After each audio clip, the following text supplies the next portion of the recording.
The Central Club. What's going on, people? Welcome to the Central Club. This episode is brought to you by Re-Inspire Printing, Weekend Defender and Vortex Competitions. If you haven't already, make sure you hit that like button, subscribe to the club and hit the bell button to be notified of future content. We are back with a returning guest. It's his third time on the Central Club, and it's always around this time of year, just at the end of the summer.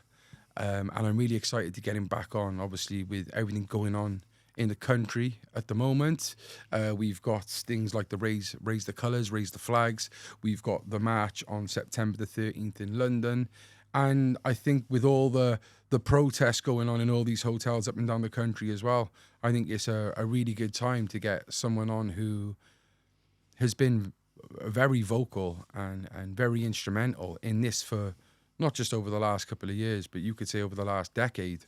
I warmly welcome proud Patriot and Christian, Mr. Danny Tommo. Amen. How are you, mate? You all right? I'm good, mate. Good to be back. New studio. Looks amazing. Where did we do the first one? We done the first one in London. In London. Then it was, I think, your auntie's house. My uncle's house. In Kingston. Yeah, and now back in Cardiff for the new studio. We done the City Arms last year. Yes. When I was homeless. Yeah. And now we're here in the studio, third time lucky, which I always wanted to welcome you into one of our studios because, you know, even the first time it made sense for us to do London because I was doing other guests. Yeah. So for you to come here, mate, I warmly welcome you. Thanks. I will start off basically by, let's just recap. I know so much have happened, but let's recap from last year, mate. We released our podcast, and I think a week or two later, the Southport stabbings happened. Crazy, really. I mean, the conversations that we were having, I mean, what we were talking about was really, sort of at that point was something was bubbling, and then we were talking about it, and then obviously that happened. That was it's a bit of a blur, if I'm honest, because of how much happened very quickly. Very, very sad. It was a very emotional time for a lot of people because of what happened to those young girls. I think at that point we felt like because of the government making it 10 times worse by lying to us and giving us false information and hiding the truth and hiding this and hiding that, at that point it was sad to see the country go the way it did. But it was a difficult time. Time with them. I remember like the day of the Southport stabbing happened. I was in work on the final days of work, and before I basically left the job I had, which I absolutely loved as a drug worker, as you know, and we had a bit of a debate of like me and management about how things are with the country and how service users are in terms of drug and alcohol service users, because most of the drug and alcohol service users are British people. You know, most people who are addicted to drugs in Britain are British people. Of course. You know, and I was saying like you need to like listen to your service users more. Yep. And they were totally out of touch with what was going on and the anger and the frustration, whether in their eyes it was incorrect misinformation or not. This is how they were feeling. Yep. And I said, something's going to happen. And when we left that meeting, my partner rang me crying, saying that a load of young girls have been stabbed. And he was just like, wow. And I went on holiday. I come back, and that is how kind of like work fizzled out. But I look at that time last year, like, you know, we look back at COVID as like, oh, it was a weird time. Crazy time, Last year was it was crazy. Horrible, mate. Like, it was crazy. I mean, I was quite vocal. Became quite vocal pretty much on the day of finding out what was going on, and we attended some protests. Things started to go sour quite quickly, but I can tell you now categorically that the police were told to make this the way that it went, the way that they were antagonising people, the way that they were pushing people, the way they were just grabbing people for no reason. The police were told to make this a bigger issue than it was. And in terms of what I mean by that is when people were standing outside Downing Street and they were making themselves heard, They cornered us. They put us into circles, into a point where lads were grabbing me to look. They were about to arrest people. You need to get out of here now, because obviously what they did with Tommy is, if you get arrested in London, especially at a protest like that, what do you think the first thing of the bail conditions you're going to be getting is you're not going to be able to go back into London. So we had to be very careful. We knew this was going to be a sort of long-winded fight to make them tell the truth, and it took a long time for them to tell the truth. But it's very sad to see a lot of people going to prison for things that's being said on. I mean, Lucy Connolly, I'm astounded, absolutely astounded that we are now in a position in this country where you can say something on social media and you can be sentenced to a harsher prison sentence than people that abuse children. I mean, we are living in such a backwards society in terms of the legal system and the political spectrum at the moment. When you talk about the Conservatives and Labour, they've completely lost touch with the people. The justice system has lost. How you can send a mother who is married to a counsellor to prison for 3 years for a tweet, but then someone will abuse her child or share or sell images of children can walk out suspended. Yeah. I mean, we need to change that, and I think with everything that's going on, that's all part of everything that's going on now. But yeah, last year was just a real. I was convinced that I was about to be arrested and sent to prison, because I was very, very vocal about what was going on. I like looking, like I saw some of your stories and stuff, and you just looked so frustrated and angry. Because I've got a daughter. Listen, I've got a daughter, and I mean, I've got goosebumps now just even thinking about it. I mean, I've got a daughter. She's 10 years old. Imagine how it must have felt for those young girls to be faced with what they were faced with that day. And I truly, truly believe that what the government is doing with this invasion, allowing this invasion to happen, that we are just literally waiting for another Southport. It is a ticking time bomb until something like that happens. These individuals are coming from countries that are completely backwards. The cultures, the way that they treat their women, they treat their girls. If you honestly believe that they're going to be brought into this country and then they're suddenly going to change their mindset, it's for the birds. I mean, you're literally. And I don't want to, we're going to go into all this, but it's just so frustrating. These things, they're putting our children, the next generation at risk, and that's why it's so important that anyone that can speak out. Like I said to you earlier, I don't need to be speaking out. I don't need to be putting myself in the firing line. I don't need to be putting myself on it, because I do it because every man and every woman in this country should be doing it right now. Because if they don't do it, you're going to get weak and old, and then you're going to look at it and say, okay, maybe we should have done more.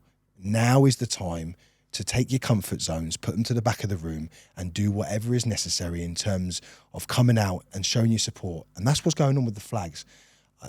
People are now at a point where they are so fed up that even people that know they can't go out and say what they want to say because they've only got a small social media platform, they're going out and putting flags out. I mean, we're down in the south coast of England.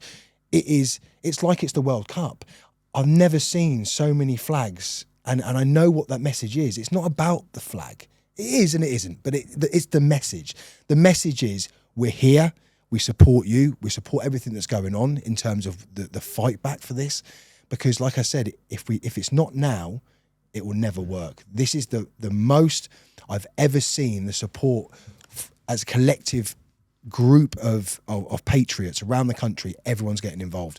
And with what happened last year, now the fact that people are still willing to come out in the streets and make their voices heard, I'm so proud of people, because it used to be quite difficult to get everyone to get the same message.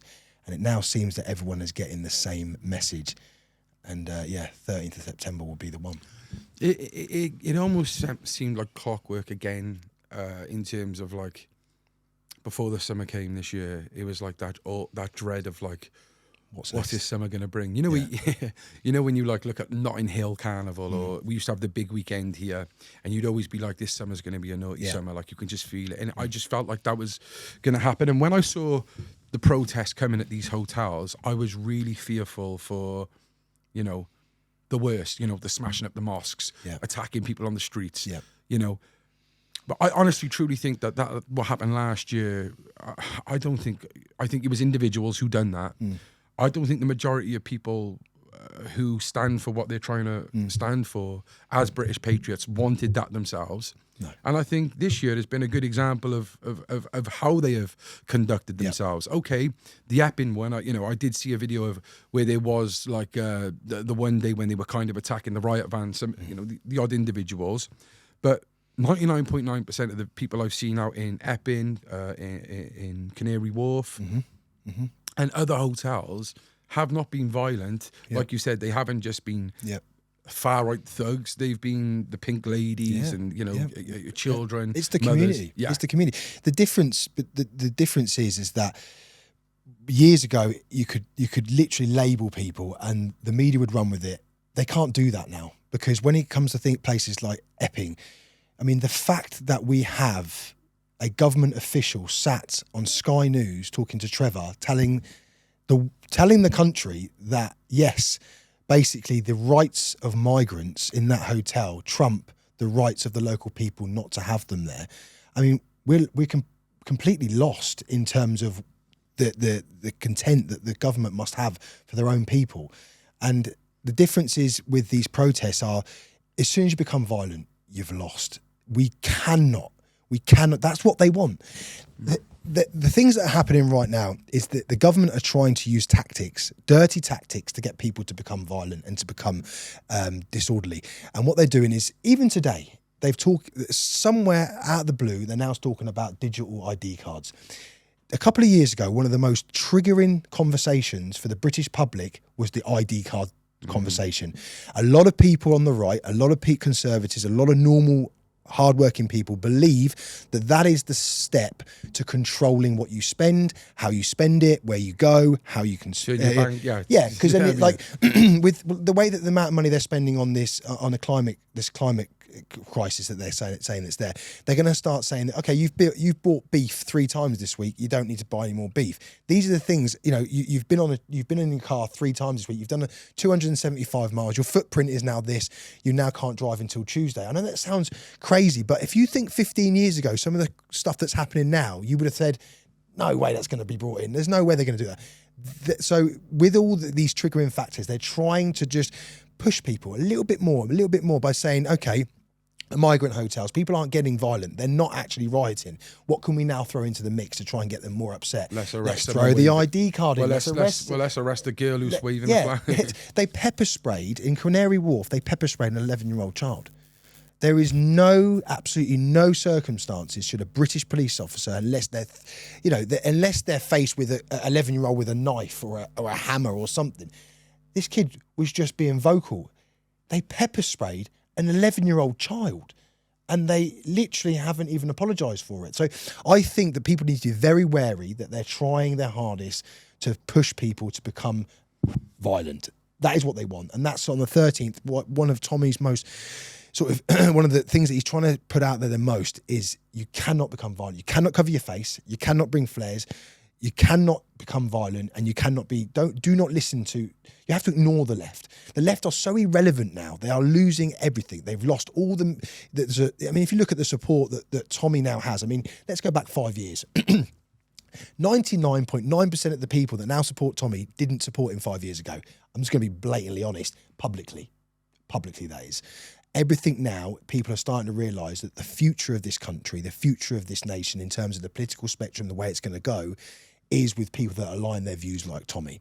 You might not agree with everything he says, but everything he says is coming to fruition. And everything that he said for many, many years has all come true. And the sooner we start listening to what things that he's saying and understanding the risks of what's coming, the sooner we can actually work together as a collective country to get this to stop and to go in a different direction for the generations that are coming before us, because it's not us that are going to suffer.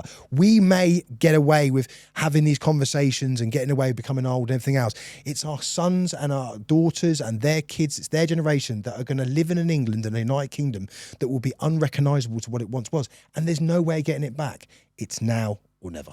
It's that simple. It really is that simple. And people probably come on podcast and go, now or never. Where's the camera? I'm telling you now, this is our only opportunity to take this country back. And when I say that is at the moment, everyone is on the same hymn sheet. It has been very difficult for many, many years to get everyone to talk and align with the same message. Right now, millions and millions of British citizens are all aligning. Keep it going. Keep peaceful, keep going to the hotels, keep being peaceful, keep protesting, come to London and listen to the message and be part of the fact that we have an opportunity politically to take this country back. But you have to understand, it doesn't work with violence. It has to be a political solution. And there are some good options on the table. There are some good options. Well, I was going to say, you say this thing on the same hymn sheet, but there are actually fractions within the right side of politics, which we've said off camera.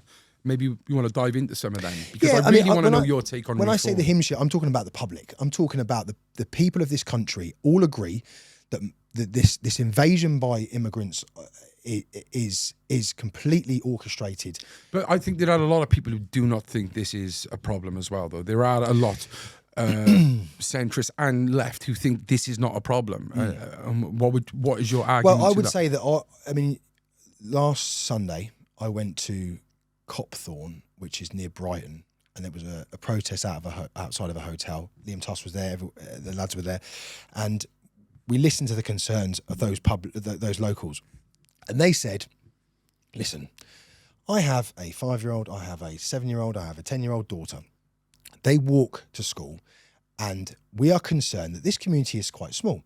And when you are importing such a large amount of undocumented men that have thrown their passports away in the ocean, that have potentially committed crimes in their countries and fled those countries, and then and that's what they're saying, and you can understand why they're concerned. Then you go to the other side, to the left side, and I stood with a young lad who's 20 years old, and he was a left-leaning lad, and he asked me questions, and him and his uncle, they were there together. They had the view. This is their view. If we prioritise British people over migrants, that is a racist view. They genuinely believe that they were saying, yeah, but we'll structure it. So if there's a woman and child, they obviously go to the top of the list, but the migrant may come down. I said, so you're telling me that you would literally, if you had a flat and there was a British man there and a migrant there, you're telling me that you would potentially say that there is some agreement that there may be the migrant should get it for... Well, yeah. I thought you have to actually look at this and think that they will never change their view. They will, unfortunately, no matter how many factual... Because I went through it with them. I said, the illegal immigration right now is sitting at upwards of 1 million. I said, I did the statistics with him. I said, let's say 5% of those are criminals. How many is that? He went 50,000. I said 50,000 criminals. Okay, let's say 15% of those 50,000 are willing to commit crimes against children. How much is that? He said 7,500. I said, so you've got potential of 7,500 criminals, migrants in this country that are hiding in hotels that would be happy to commit a crime against children, and you're okay with that? He said, well, English people commit crimes against children too. And I'm thinking, yeah, but we're trying to minimise the risk. And the only way you minimise a risk is if you minimise the wrong-uns in the community. You're saying we've got wrong-uns in the community anyway, which is true. You know, of course there is, of course. So you don't then import more potential wrong-uns in a small community, which heightens the risk. And they have no ability to just go, yeah, you're right. They're just well, the human right of any human being should be. But I'm thinking, the thing that I can't get my head around is the idea that they have the same argument. It's like they put them all into one ball. So you got like Palestine, BLM, Stand Up to Racism, LGBTQ, migrant. It's all in the same kind of thing. And their argument is for Palestine and things like that is, it's stolen land. Give them their land back. You know, you're occupying their land. Free them. You know, from the river to the sea. But then when it comes to the argument of the migrant crisis, they argue that there is no such thing as borders, and borders are invisible. So it's like, which argument? You can't do the both. Like, there has to be one. I feel like it's just whatever's fashionable at the time. It very much feels that... Do you think that a lot of these on the left, that's right, just go on, just hate the way of British life, and they just want to see it? Yeah, but they have no pride for their country. They hate the flag. They would, the fact that you would align yourself with a foreign war that's going on, rather than dealing with your own problems in your country and have such a strong opinion that these people, yes, there might be some criminals, but they're not all criminals. Well, that's great, but some of them might be, and some of them might want to hurt kids. And what if it was your kid? Well, we can't just live like that. I said, well, you can minimise it. And this is what I said in an interview. You have to just ignore them. Like they are irrelevant. Like they're not the mass. So what I see, which is really sad, is like I've been to a protest the other day, and you're looking at the people who are arguing on the streets. And it's not the migrants, it's the British people. It's the British on the left and the British on the right. And it's like we should be together, unified, and calling out what's right and wrong. Like most people I speak to on the right are all for immigration. They're all for sheltering refugees who are genuinely fleeing war. Their concern is the boat crossings of undocumented people. And I don't think that's a racist thing. But there is a reason why Of course there's going to be racists involved. Of course. They're always in any faction. I mean, there's extremists on both sides. But the other thing that you need to think as well is, why do you never see a working class lefty? Why is it they always look the same? They always come from the middle classes. They always have a certain view, and they're not willing to debate. Now, I've actually worked out that with the conversation I had with this lefty guy, lad, it was actually, to be fair to him, 9 times out of 10 they don't want to talk to you because they know that actually some of what they say isn't factual, and some of what they say may sound quite stupid. So when you see the Antifas and they come up to the cameras and they're putting stuff in front of the cameras and they don't want to talk to you, it's because they don't want people to get basically embarrass themselves. And it was very clear by this lad that he was being indoctrinated by his family. His uncle was walking around with a fascist Antifa t-shirt on. Anti-fascisti. And I said, where'd you get all your information from? Oh, I've got my own, bro. I said, you speak to your uncle? And his uncle came over and he's going, Neil, don't talk to him. And I'm like, yeah, but he's doing a really good job. He's obviously an intelligent lad. I said, where's he getting this information from? Is it from you? He goes, I'm not talking to you. I said, that's the problem, mate. You're not talking. I said, we're both we need English. To talk. You're we're both to English. Talk, and you've got a view and I've got a view. It doesn't mean we need to be at throats. We can have that conversation. But on a serious note, I actually don't give a toss about them, and I really don't care about anything they got to say. Right now we're in a position where we have got to do whatever is necessary, which means it completely ignoring them, not allowing any antagonisings to come on the 13th, and coming up with a plan. Tommy, I believe, has the right plan moving forward with advance. Ben Habib, I think that... Is Ben Habib a Muslim? I don't know. Is Ben Habib a Muslim? Yeah, I think he is. I don't think I don't know, but I think someone said Ben Habib is Muslim, which to me proves that, like, I like what he says. I like what Ben Habib says. I think at the end of the day, it's great. People would look at that and say, well, if he's Muslim, what does that say for the? At the end of the day, I don't care where you come from or what religion you are. I want this country sorted out. I want my kids to have a safe environment. And that's what I'm saying. The most important thing right now is. Everyone's trying to, back in the day, everyone was trying to be top dog. Everyone wanted to be this, that, and the other. When Tommy used to go to prison, it used to happen all the time. People used to try and take over, be the big dog and everything else. Like, it's just so frustrating. Just sit around a table. You've all got good qualities. You've all got an ability to talk to people. You've all got an ability to get the message out. Rather than trying to just have different fractions, it could be so easy to take control of this country again. And I think that's now starting to happen. Where I think I'm concerned about Nigel. I think he's really messing himself up. I really do. I think he had a strong message. I feel you like some was of what he screaming said, reform on part 2. Well, yeah, a year ago. No, yeah, and do you know what? I'm still in a position where I don't know what's best. It's difficult because you could actually put all your trust and everything into Nigel, into reform, and then it could get into it. And then they become institutionalised like they are, like all their friends are. I mean, he is one of them, unfortunately. He may be a bit different with his views, and what he done for the EU and what he did in Europe was fantastic, but I still think he's part of that club. And I think people need to understand that. We've got to be very careful that we don't bring someone in that will just change and become something that it's just you've got to be careful because like I said, we get one chance of this. If Nigel messes up and the vote gets split, God knows where we're going to be in 4 years' time. I don't Well, think when- we've got. when people I don't like think we've got Richard- 4 years. I don't think But we've got 4 years. No, exactly. We don't think we have. When people like Richard Tyson and stuff say that lot in terms of people who have, It would be their downfall. It would be their downfall. But I don't think they realise how it's not about Tommy. It's about the message that Tommy brings. Separate the message from the man.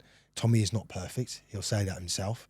But what he has done, as he has opened up where we are today, is a lot of what's going on is because of his message, the fight. Imagine if he'd have given up 10 years ago, 5 years ago. Who else would be voicing? Do you think none of these people that are now saying what they're saying were saying this 5 years ago?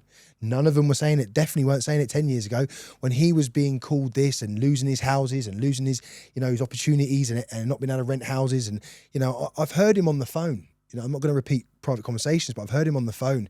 He doesn't know where he can't live somewhere. He can't have a base. He's worried about his family being in danger all the time. He's worried about this, the repercussions of who he is and everything else. It's sad that a man of his stature that have done what he's done and the position that we're in now is in the position where he just wants a house. He just wants to have a base. That's just why he's here. He's there. He doesn't know because this is what they've done. They've taken everything away from him, and he's still fighting. So separate the message from the man. If you don't agree with everything he says, that's fine, and you can have that view. But his message is what we're looking at, and that's what's happening on the 13th. Without Tommy, none of this would be going on, and no one, I believe, that is speaking out now would be speaking out properly if it wasn't for him. Genuinely, don't believe it. You say it's now or never, and you also say we haven't got 4 years. So how does it how does it look like in your eyes? General how you election. take back the country. General election. We have to push enough pressure. There must be some legislation. There must be a law. There must be something that if the will of the people, if the government goes against the will of the people, I thought it was. I thought there you has could to get be signatures. an ability to make them do a general election. There has to be. And I think if a general election happened now, it would be, I do think reform probably would win right now. But that would be a good starting phase. I mean, if that happened right now, I would actually say, well, it's better than the other option that just gives Advance And give UK another some time to put their message across. Because even though I like the basis of what they say, and the people around them, and the fact that Tommy's joined them, I haven't joined anything yet because I'm not just going to jump on something. I don't care who tells me to do anything. I'll wait. I want to know the more factual stuff about these guys. But I think reform at the moment are the only option when it comes to if it happened now. But maybe if it does go for 4 years, I think Advance have got time. But we'll wait and see. But don't split the vote because that won't help anyone. And we need it to come back now. General election is the only way. This doesn't work. A lot of people say, "Well, we've been on the street for years. What else can we do?" If you go down a violence route, we'll all lose. We will all lose. And I know some people are like, "Well, there comes a time when you're just going to have to do it." Listen, it's 2025. This ain't the 60s. This ain't the 50s. You cannot go out and commit riots and violence. It does not work, and it will counterproductive to what we're trying to do. So that's one of Tommy's messages. And it's what a lot of people are fearful He's of. put so much work in. I mean, we are in a position where, the richest man in the world is supporting Tommy, the richest guy with billions and billions and billions of dollars in the bank is actively retweeting and talking about him on a daily basis. I mean, don't commit violence. Let's think this through. It's not going to take long. He's talking about Advance. How long will it be until he turns around and goes, "Do you know what? All right, is 10 mil. Make it work. Whatever you need to do to get this to work, make it work. Here's the investment." Legally, he's allowed to invest into British politics. He can do that. He's quite close to his father as well. Isn't he? Yeah. And I think he hates Nigel. I think I can clearly tell you now from what I've seen from Elon in the last few weeks, he has no liking for Farage. So that's a great position to be in. We're now in a position where the richest man in the world is willing to back Tommy. Everyone on the X platform is willing to retweet and talk about Tommy. So we've come a long way. Now it's about making sure that we've come a long way and making sure we don't fuck it up right at the end. And that's just staying calm, listen to the message, listen to what Tommy knows what he's doing, listen to him, follow the message, and hopefully it will end up fruition into what we need it to be in. If you are thinking the same way as you like to put it, the silent majority, but you're too scared to be labelled a racist or far right and whatever else,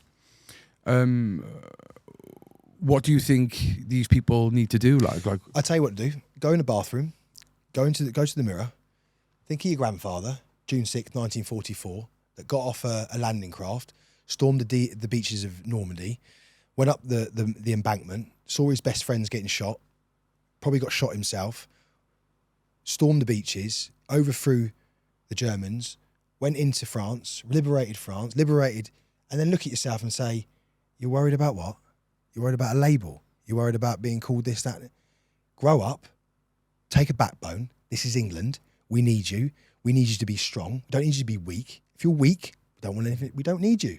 We need strong, powerful, English, British people to stand up right now and do what's necessary, just like they did in World War II. Our grandfathers would be ashamed of some of our actions that we've allowed to happen in this country. My granddad, who stormed the beaches of June 6, 1944, I'm doing this because I know that if I had an opportunity to be with him for 5 minutes and talk to him, he would say, do what you need to do. Do it now. Don't be weak. So if I say something to someone that's worried, look in the mirror and talk to your grandfather. Obviously, times have changed a lot since 1944. Yep. We are in a very multicultural Britain. Yep. Do you think that a lot of people of different cultures are having an identity crisis?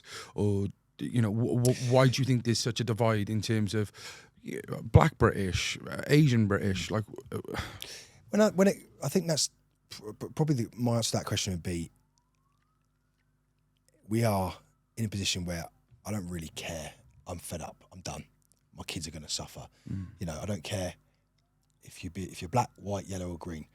At the end of the day, right now, we need everyone, no matter what colour you are, to stand up and to do what's right. When you go down to these marches, there is a lot of black people. There's a lot of Asian people that support everything that Tommy says, and they'll never show these on the media. They'll never show it in the newspapers. Yeah. Yes, we live in a world now. It's very digital. It's very opinionated. You can an opinion about someone can travel around the world within minutes. But what I'd also say to you is that what do you care about? Do you care about someone's opinion of you, or do you care about your children's future and their children's future? So, yeah, I can understand why people would be concerned. But what I would say to you is now is not the time to be weak. Now is the time to be strong. And that's it.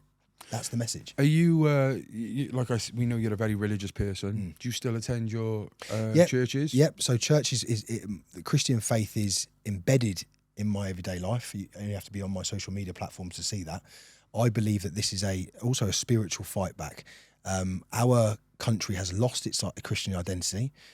Only behind the scenes, if you're part of the Christian and you're a believer and you're part of the different events that happen around the United Kingdom, you would see that. If you weren't part of that, you probably wouldn't see it. It is crucial. And we had over 100,000 people at Trafalgar Square in July, I think it was, and that was about 40 to 50% of that whole event was about Christianity. We had, black Christian singers. It was from every element of the Christian faith. Different pastors, different preachers, different things. So, and it was, and even now, all these Christian groups around the United Kingdom are all promoting the 13th. Everyone knows the importance. This is a fight, not just a spiritual fight back, but also a fight back to revive Christianity in this country. Believe it or not, Christianity is not dead. You might, but if you weren't part of what we're part of and what we've been part of for the last few years, you would think that maybe it's. But there's things happening every weekend. You got the King's Army in London. I don't know if you've ever seen this. They literally march through London. They are basically protecting the Christian faith, and they're marching through. They go up to Buckingham Palace. There's thousands of them. You wouldn't even. I only came across them a few months ago, and there was 10,000 people, Christian preachers in central London not long ago. So it's coming, but it's important that we include that into everything we do. 100%, so important. Yeah. So yes, it is important. Yeah, and so you will be going on the 13th, will you? Yeah. So we'll be heading down.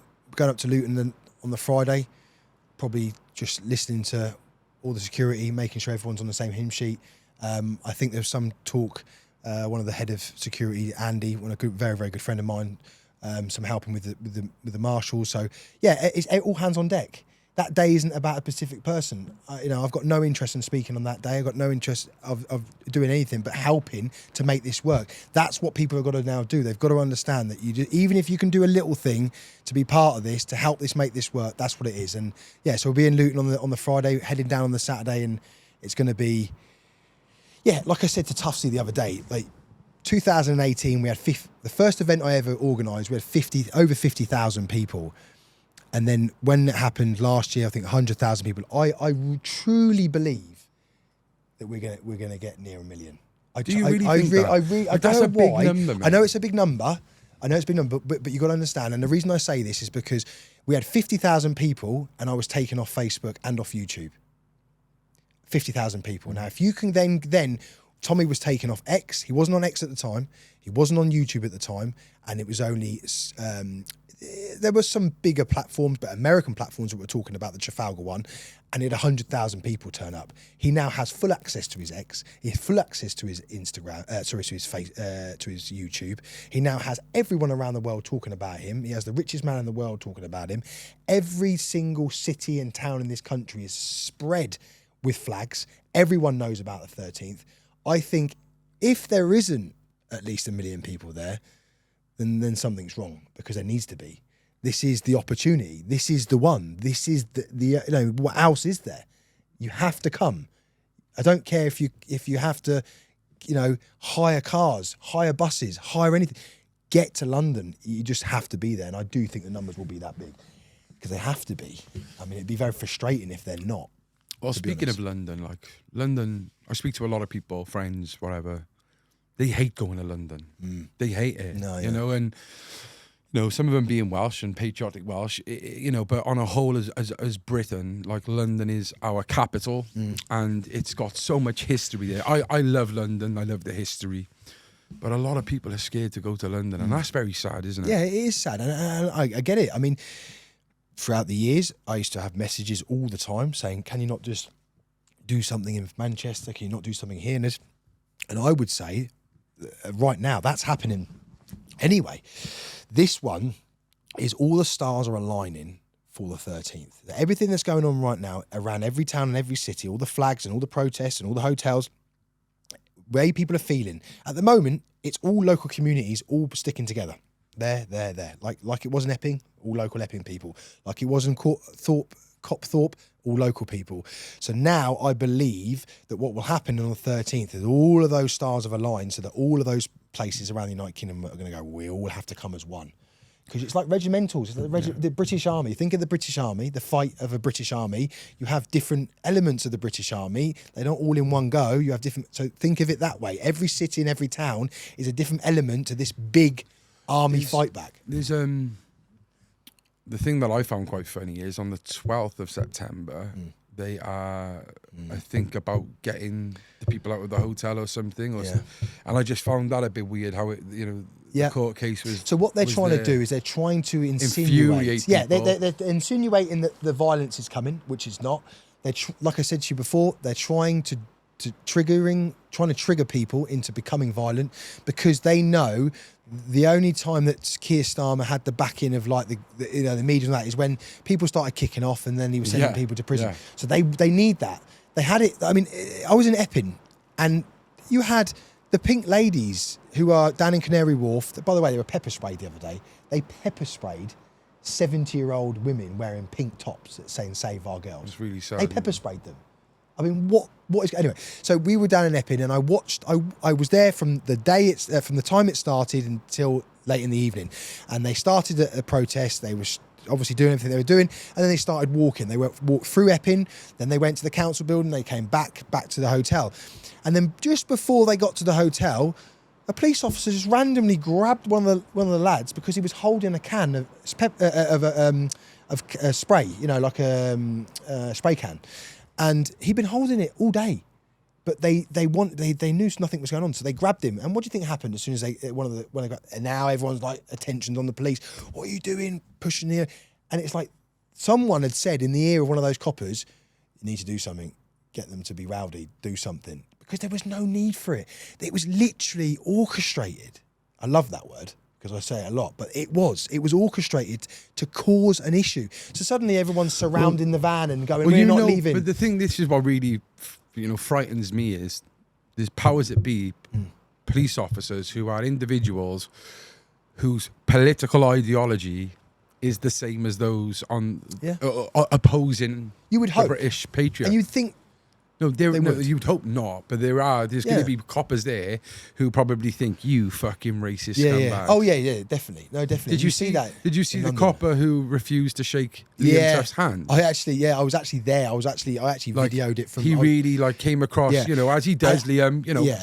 And I was speaking to Liam last night because he was talking about the backlash he's had about that. But let me make it categorically clear as to what Liam was doing is throughout the last few years we've seen rainbow flags and police officers twerking at street festivals. We've seen rainbow flags dancing down the road. I've seen hugging officers people. I've seen officers praying, bowing and giving the knee. Remember the knee? Yeah. Impartial apparently, giving the knee. So Liam off camera didn't have a camera around him. I was sat in my car and I watched him walk over because he was about to come and talk to me, and he walked over and he said, listen mate, fantastic job today. Thanks very much for your time.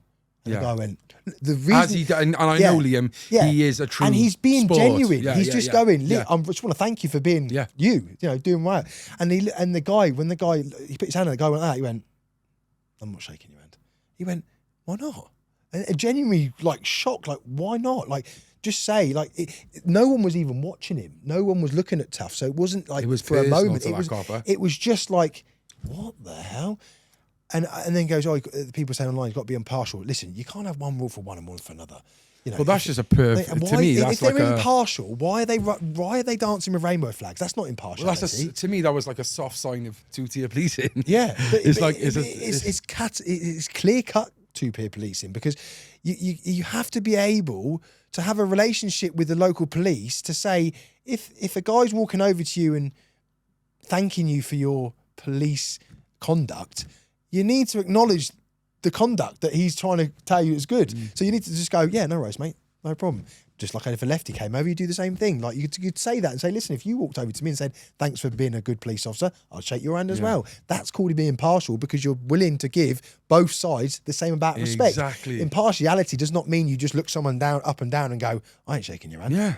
It's the complete opposite. It's what local police are supposed to do. If I only interviewed one side. Exactly. So I felt for him. But Liam, listen, Liam is Liam was very good friends with Tommy's cousin Kev, and was very close to Kev when he was involved in all of this. And when I first met, Liam is a special character, a massive special character. He's smashing it online at the moment. And, I think again he is another voice. Without people like Liam, it's so important that he's given Tom an ability to have his say online, and he's risks a lot. I mean, his platforms, he's risked a lot, but even that, things have changed in the last 6-8 months. I think for some reason suddenly Tommy's YouTube just floated back.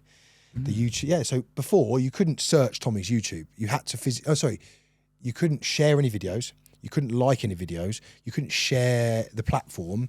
But now he can go live. Obviously, for you guys, that's great, and for the country who are yearning for this change, that is great. But do you think as well that there is a part of this that is quite strange in the sense of if the powers that be do want some sort of division or clash, they're going to give Tommy the full reins to have his platform to muster up something, 100%. Yeah, absolutely right. They're not stupid, they're not stupid. And there would have been conversations going, right, what if we minimise it, he still wins. But if we give him the full rein, he might then cause a riot, and then we can go for him. I mean, but Tommy is so... He's so switched on. I mean, he is, and they're so stupid. I watched a video the other day of the walk around with the police for the event, and you've got to take it out after him. He's really trying his hardest. He gets them to sign legal documents to say, you'll stay away.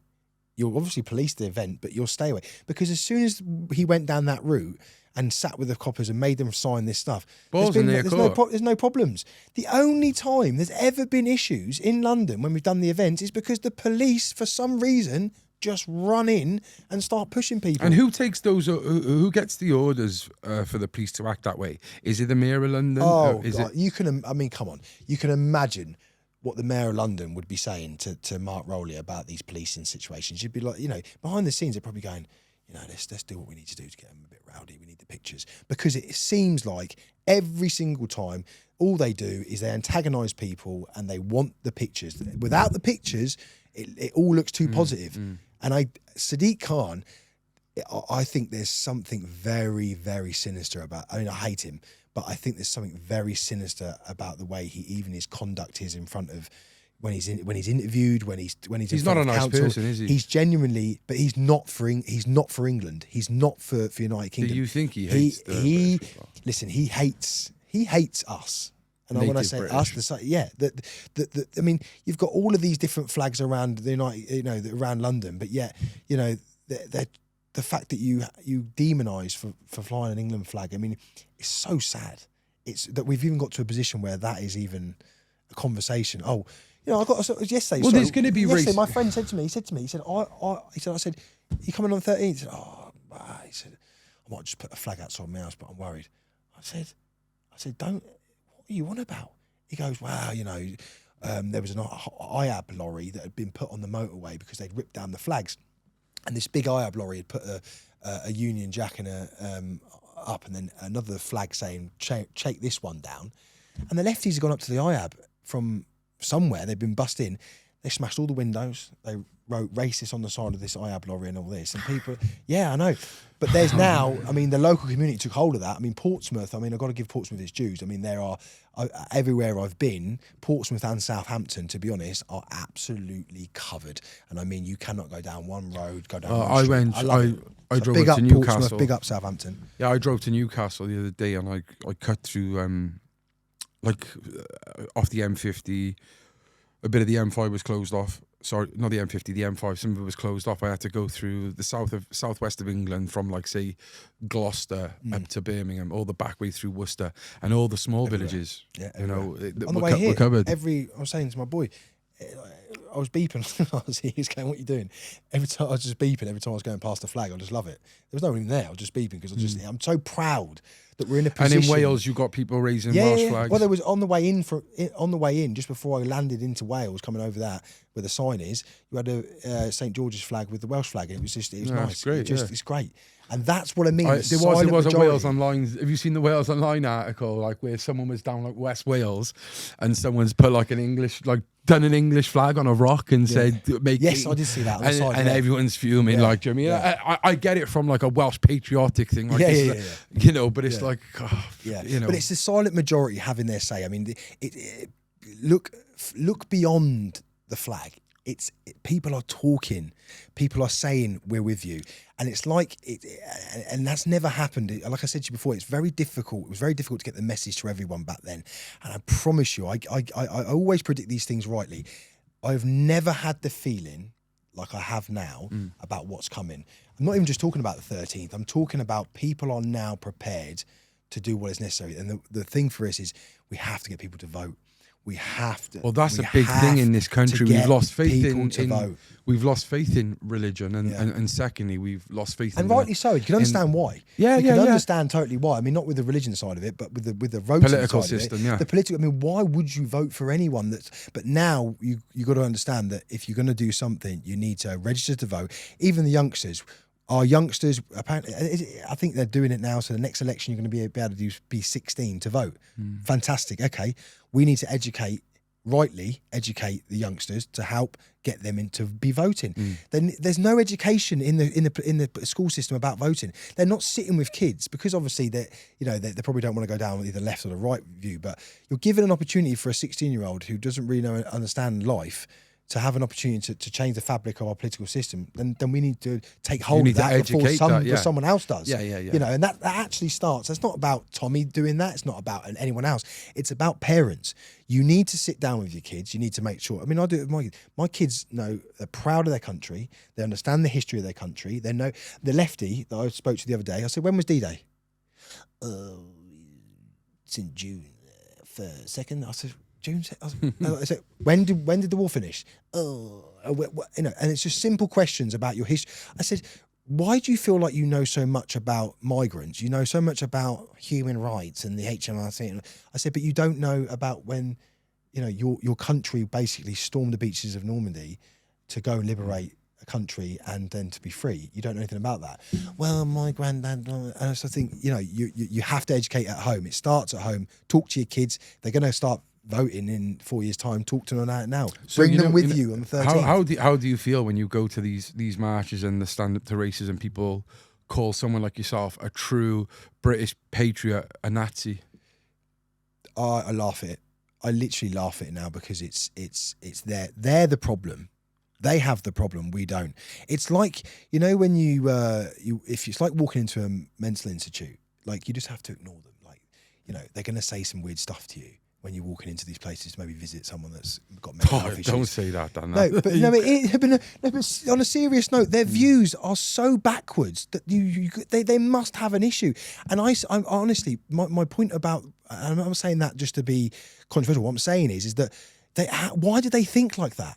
Why do they think that bringing in this amount of people into local communities and putting our daughters and our mothers and our sisters at risk is going to, and then saying that the human rights of a migrant trumps a human right? Well, I think sorry to cut you off, but from what I see from a lot of people, it's you can't be blaming the migrants. It's the government. It's like they want, from what I feel, like a lot of them just want anarchy and we just want to overthrow the government sort of thing. It's the government's problem, which we know. Yeah. We know the government is an issue, but that doesn't mean we shouldn't be able to, you know, prevent things from happening. And, you know, it's as if like, yeah, well, they're here now. It's the government's problem. Whatever happens here, it is, but it's their problem. It's like... But the government's made it our problem by putting them into our communities. So even though, yes, in reality terms, it's the government that's putting them there, the government put them there and it's made us, and they're not dealing with it, so it's now becoming our problem. These men are bored. These men are, you know, they're fighting age men. They're going to have desires. They're going to want to meet women just like English boys do. Looks like it's biology. We need to be very clear that they're going to want to go out and they're going to want to meet girls. Now let's look at what happens in their country. Women aren't allowed to leave the house without a male companion. That's just fact. That happens in Afghanistan. It happens in Iran. And these are the places these people are coming. Okay, let's start with that. Would you be happy for someone to be around you and your mother that doesn't feel like the rights of a woman to leave the house is correct? And also, they are allowed to hit women.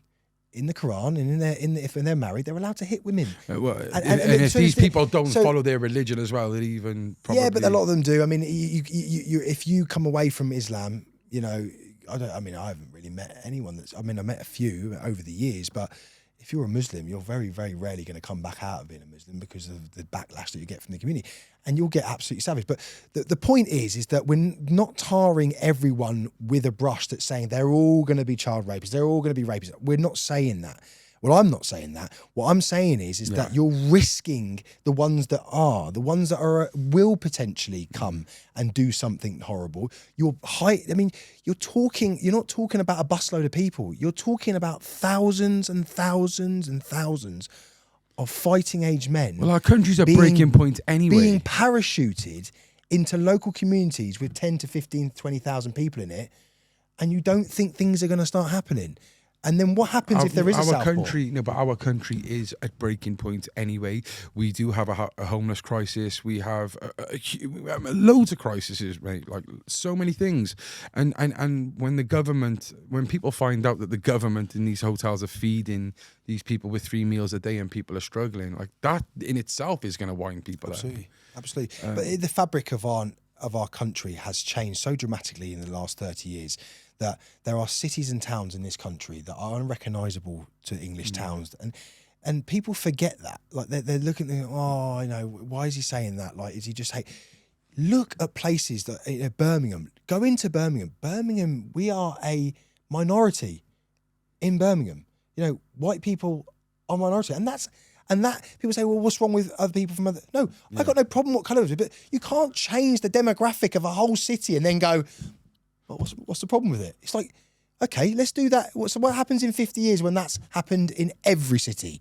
So now the English this isn't England anymore.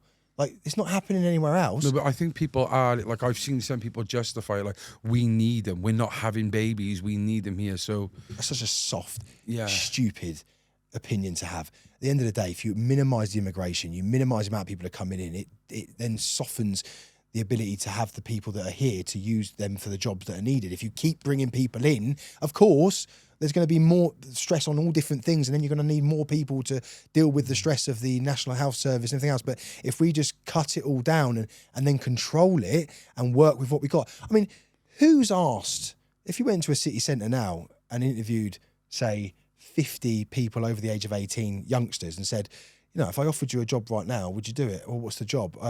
Will you go and pick these fruits and I'll give you £10 an hour? I think I'd find some kids that probably want to do that.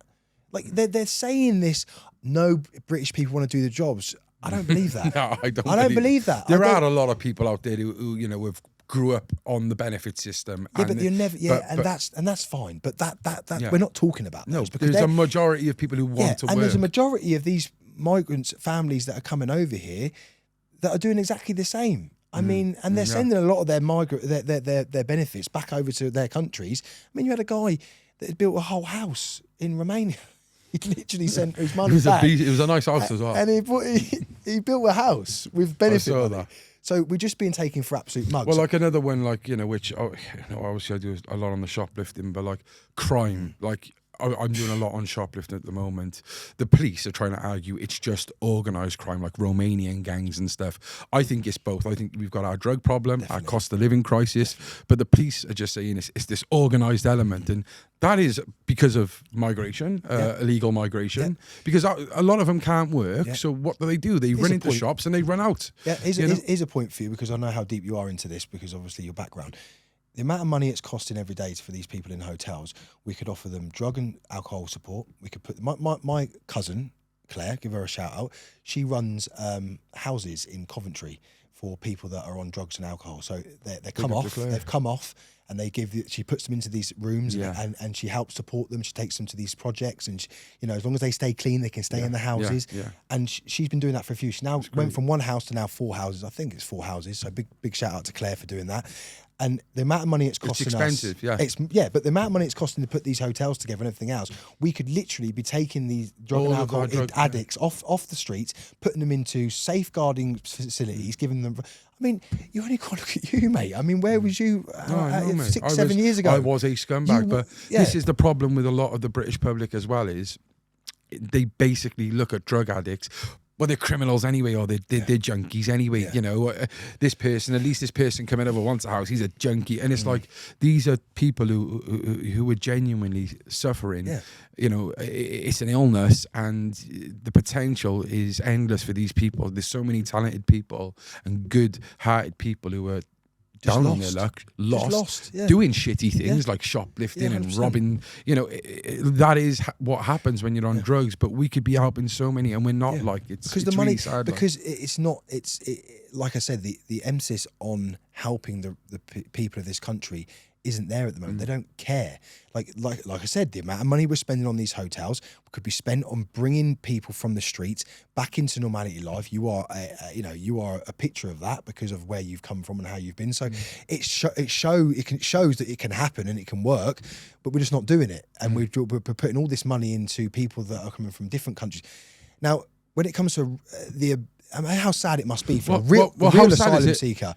Imagine being a real asylum seeker. This is what I said about the Afghan. Imagine being a woman or a child from a war-torn country, and you are a genuine asylum seeker who is maybe a Christian or something that's been pushed out of their country, and you're now being sort of put into the same category as people that have just left Sudan because it's boring and want to come and cause absolute carnage and not work and deal drugs. I feel that with a lot of the Afghan families, you know, and I'm not saying that all, because they say there's like 16 who are allowed to come over, but the Afghan families who did actually interpret for the British government, they have helped. They're trying to flee from safety. They probably didn't even want to leave. There's not 19,000 of them. Well, they probably didn't want to leave their country, the ones who genuinely did translate, They haven't come on a dinghy. No. They've been flew over by the military. You know, I feel sorry for them because some of them are taking the brunt for what's happened over the last 10 years. They're taking, unfortunately, the real immigration, the real sort of refugee sort of what we should be doing. It's completely tied up in everything now. You don't know who's who and what's what. So unfortunately, the real asylum seekers are now suffering when in reality, the government, the left, they know that these people are economic migrants. They've come from France. They've not come directly from these countries. They're coming from France. I mean, there was a report the other day that this one guy who was arrested in England because he was wanted in Germany. He'd been to Italy, got kicked out of Italy, went to Germany, then went to France, then got into England, told them that he was from Iran, wasn't from Iran, turned out to be from somewhere else. And it's just like you're hitting your head against the wall thinking... Shout out to my friend Kurt Palmer, who's a lorry driver, and he rings me, he shows me photos of him. They've tried getting in his van. I bet. You know, and you know, he has said, mate, he said, like, I've almost been fined £10,000 for having some of these in my van. He said, but the status quo and the known thing is here in Europe is a lot of these they're not just coming straight to Britain. They're getting what they can off most of these other countries, committing crime, some of them, and then, you know, Britain is like the final kind of resting place, you could say. It's sad. What do you say about those people who... I see a lot of people on the argument, and they bring up, you know, like, well, my grandfather was an immigrant, you know, and it's like they use the argument of just normal immigration to back the illegal migration. Yes, argument. There is immigration has been going on for a long, long time. We took in a lot of Jews in World War II because of what the Nazis were doing. We've taken in people throughout history. Windrush. We've taken people throughout history. It's completely irrelevant. What is happening now is not about helping people. This is about an influx and invasion of fighting age men into our communities. We will not stand for it. We will not accept it. We will do whatever is necessary to prevent this from happening. It will continue for the short term, but it will be stopped in the long term. Do not use the fact that we, as a nice country, took in people that deserved it years ago and then ended up integrating within society, like the Sikh community. I mean, we you know, Tommy's group, you know, very close group has got a few Sikhs in it that are, you know, and their community are, I mean, they're just a pinnacle. It just shows you what integration actually is. I mean, you know, that's what integration is. So I cannot have a conversation about someone that says, well, you know, my grandfather, okay, great. That's great. That's not the same as what we're talking about. These are economic migrants that we don't know who they are. They're throwing their things, their passports away. They're coming into communities, and I do not feel safe. My daughter, I mean, I had to move my family into a village in the middle of nowhere to even just feel slightly safe to allow my daughter to leave the house. If I still lived in the city, my daughter wouldn't be leaving the house. Yeah, but have you seen like Chew Magna, like Bristol Airport, where there are lovely hotels in the villages? Yeah, and even they are being filled with hundreds. Yeah. So even if imagine £35,000 a month. Yeah, it's mad. Isn't it? But the other thing we haven't spoken about as well is the fact of what happens next. What happens next, which is happening now, is landlords are being offered 11 months a month up front or something, and they're getting over the odds. I mean, what we're going to start seeing is we're going to see British people completely alienated from the housing market just to be able to put these people into homes. Well, you see a lot of big brand new houses being built, and you're like, okay, so who's being housed here? You know, because there's so many, you know, we have a homeless crisis. They're fighting age men. They can sleep in tents, put them in, go into the RAF bases, put them into these big hangars, put big fences around the hangars, do not let them leave, process them, send them back to where they came from, do not let them walk in our societies, do not give them opportunities to work, do not give them any options to do anything, but be processed and sent back. That is what needs to happen. But there's obviously for the women, for the government to fork out so much money on it. There's obviously a plan. But that's the Epping thing. I mean, look, they how the hell can you, with your, you know, come on the TV and say that when the Epping ruling came in, that the rights of migrants trump the rights of the Epping community to feel safe. I mean, where are we at? I mean, the fact that that's and she's on TV and she's going, and Trevor said, "Do you agree with your lawyers or not?" And she said, yes. So you're basically saying you agree with the rights. And she said, yes, we do agree with them. I mean, That is enough. No, I don't think it was Trevor McDonald. But No, not Trevor. No, he's Trevor. Is he not Yeah. Trevor? The other black I guy know with you're on glasses. about. I thought it was Trevor. Yeah. It might not be Trevor, but just that one video should have been enough. For a legal. There must be a. I mean, I know we've gone down a legal route with that, but it just feels like, and this is why it's so expensive to take people to court. I know. Yeah. That's why I know they're they're like you. This has been something that you've been foreseeing and saying for many, many years. So me saying things like, well, what about this community? You think to you, it might be like, I'm done. Like I'm done past caring that. Yeah. But just for me and just for the listeners, like for those people out there who, because I have seen videos and stuff, for the people out there who say, I feel scared seeing these flags everywhere, and I feel like it's a mark of territory, and it's hostile and it's racist. For anyone out there of any other culture who might feel that way, have you got anything that you would say to make those people feel at ease and tell them what it is really for? I would say the reason we're doing this is for our children. The reason we're doing this is because we don't feel safe. We don't feel safe. Our children are going to be safe in our country. If you're scared of the British or English flag, then maybe you're not in the right country, because that flag represents us, who we are throughout history. We have no ill to you. No one's going to be looking to commit any violence against anyone. This is, when people say mark of territory, absolutely. These flags are to show not people that want to feel scared or anything. This is to show the government that this is England. This is the United Kingdom. We might have all gone a bit soft since the Second World War. We might have all gone a bit digital, but let me tell you now, YouTube videos, Facebook posts, Twitter and X, whatever, are not going to solve this problem. We need strong people, British people, to come out and to do what's necessary, because if we don't, our kids are going to suffer. And that's what I would say to someone. I'd say, don't feel threatened. Come to London on the 13th. Come and see people from all walks of life, from all colours, that are all representing their own country. And if you do feel scared and worried about the English flag, then educate yourself on what we're trying to do. Because if you're listening to the wrong side, if you feel threatened and you feel scared, you're listening to the wrong side. That is our flag. We love our flag, and we will fly it for as long as we want, in any location that we want, and ain't no one going to tell us any different. Simple as that. And like I said, we've had enough. I get people are worried from the other side, and that's fine, but we're at a point now where we've had enough. We've had enough. Time is run out.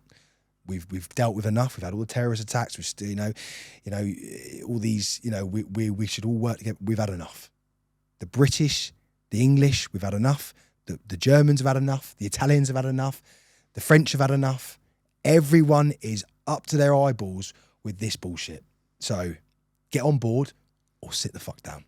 It's that simple. Excuse my swearing. Sorry, Mum. Danny, thank you very much for coming. Cheers, mate. I think you put it in a nutshell. Yeah. Yeah. Thanks I hope things get better, mate. I Yeah. really do. I want this country to be at peace. I want this country to be proud of being British. And I just, I hope that this illegal migration crisis comes to a stop, and we have to protect our borders 100%. For people to think that we shouldn't have borders is just crazy. Absolutely. It is crazy. We're seeing it now on the streets. We're seeing people being followed. We're seeing kids having to carry knives and stuff to be protected from people they're afraid of, and it's getting out of hand, isn't it? Last year was important, scary. just to finish on it and say, people that are worried, believe me, this is being done to try and help you as well.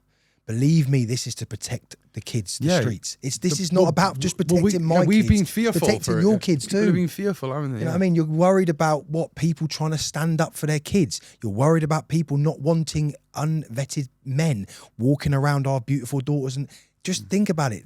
That what we're doing now is to also protect you and your family. See it that way. Be part of it. That's how it is.